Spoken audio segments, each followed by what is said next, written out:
Welcome back to the Instant Fame. Let's have a conversation about a fascinating and to some surprising evolution unfolding right in front of us in the world of media and commentary. If you've found yourself here, you've likely encountered the buzz, the headlines, and the YouTube thumbnails that scream variations of a particularly jarring sentiment. Dana Perino is so raunchy these days, try not to gag when you see her today. It's a provocative hook, one designed to generate clicks and a sharp intake of breath. But what lies beneath this jarring characterization? Is it a mere marketing ploy, or does it point to a genuine, more nuanced shift in one of television's most steady and polished presences?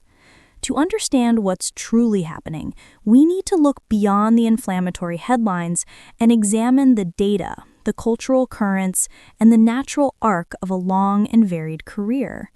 This isn't a story of a sudden, shocking transformation, but rather one of calculated expansion, personal liberation, and a masterclass in adapting to the modern media landscape.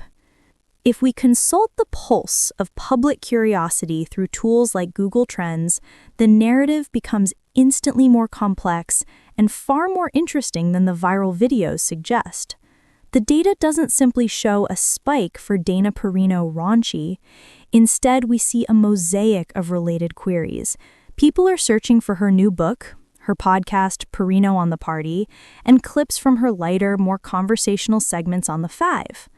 There's a surge in interest around her social media presence, particularly her Instagram stories, which offer a glimpse into her life away from the news desk. This digital footprint tells a story of an audience seeking to understand the full dimensionality of a person they've known for years in a specific, formal context. The trend isn't solely about shock, it's about discovery. It reveals a public that is intrigued, perhaps even delighted by seeing a familiar figure in a new light. The viral headline is just the tip of the spear, but the body of search data is the shaft, pointing toward a deeper, more sustained curiosity about who Dana Perino is when the cameras aren't solely focused on hard news. To fully appreciate this moment, we must rewind to the image of Dana Perino that was cemented in the public consciousness for over a decade. This was the Dana of the White House press briefing room and later the calm, unflappable anchor at the Fox News desk.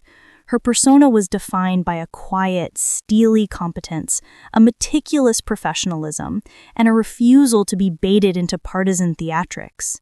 She was the steady hand on the tiller in a sea of shouting voices. Her style was polished, her language precise, and her demeanor consistently composed. This wasn't a persona, it was a core part of her professional identity, honed in the high-stakes environments of Washington politics and cable news.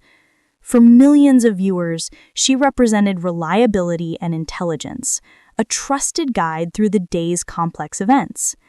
This established identity is precisely why any perceived shift feels so pronounced. It's the contrast that creates the cognitive dissonance that the viral videos so eagerly exploit. You cannot have a before without a firmly established after. And for years, she meticulously built that before. So what changed? The shift is not, as some might simplistically frame it, a descent into raunchiness. That word implies a lack of class or a deliberate attempt to be crude, which is a fundamental misreading of the situation.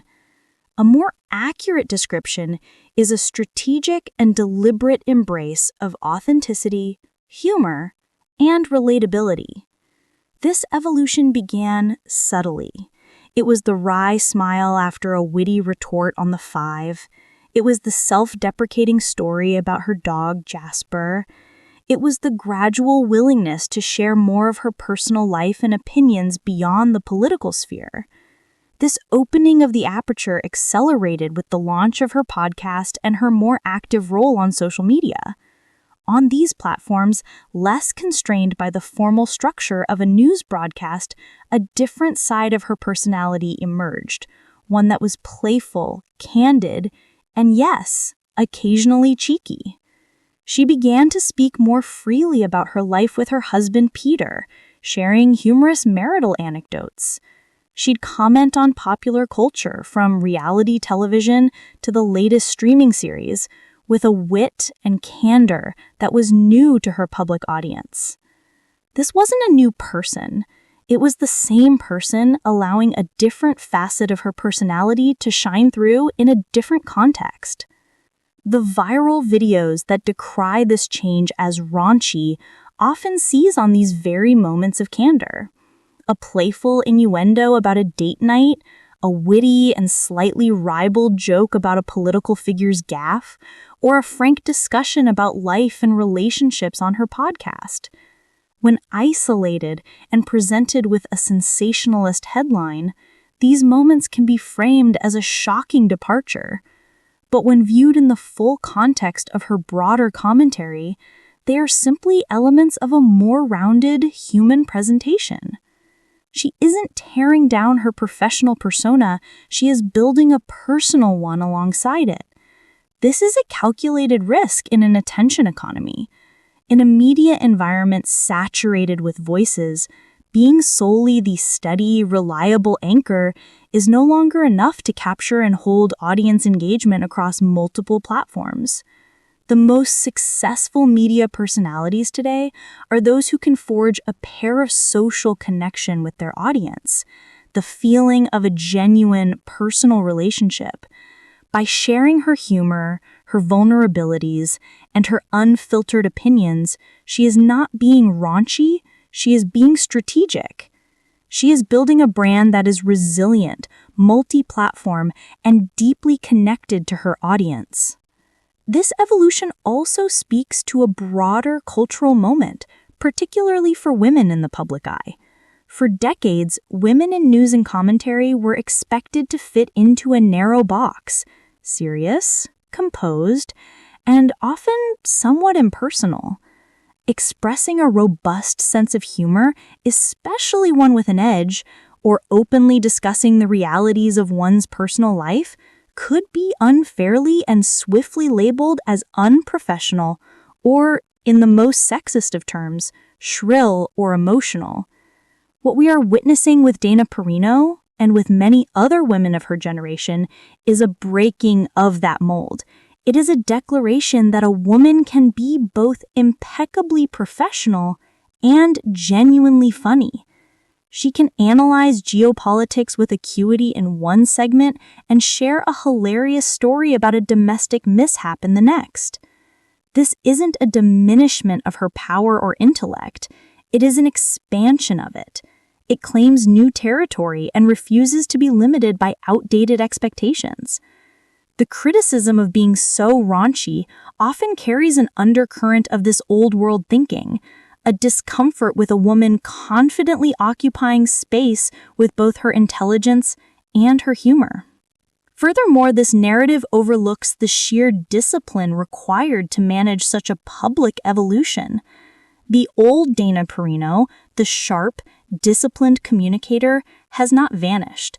She is the same person who, when a major news story breaks, can pivot instantly back to the sober, informed anchor that audiences have trusted for years. This ability to code switch between the conversational panelist, the candid podcaster, and the authoritative news presenter is not a sign of inconsistency, but of immense professional skill. It demonstrates a mastery of tone and context. The viral outrage cycle, with its short attention span, fails to capture this duality. It sees a moment of levity and mistakes it for the entirety of the person, ignoring the fact that the capacity for both gravity and humor is a mark of a complex, fully realized individual. Ultimately, the story being sold by the sensationalist headlines is a mirage. There is no great gag-worthy fall from grace. Instead, there is a compelling case study in personal and professional growth. Dana Perino is not becoming raunchy, she is becoming more fully herself in the public eye. She is leveraging new media platforms to connect with her audience on a deeper level, building a brand that is both respected and relatable. The Google Trends data confirms this, showing your audience not recoiling in horror, but leaning in with curiosity. They are searching for the very content that represents this new chapter. This journey reflects a wider shift in our media consumption. We no longer just want informers, we want personalities we feel we know. We crave authenticity alongside authority. Her ability to deliver both is not a weakness, it is her greatest strength in the modern era. It is the sign of a media figure who understands that influence in the 2020s is built not just on what you know, but on your ability to connect, to engage, and to reveal the relatable human being behind the professional title. So, the next time you see a headline designed to shock you,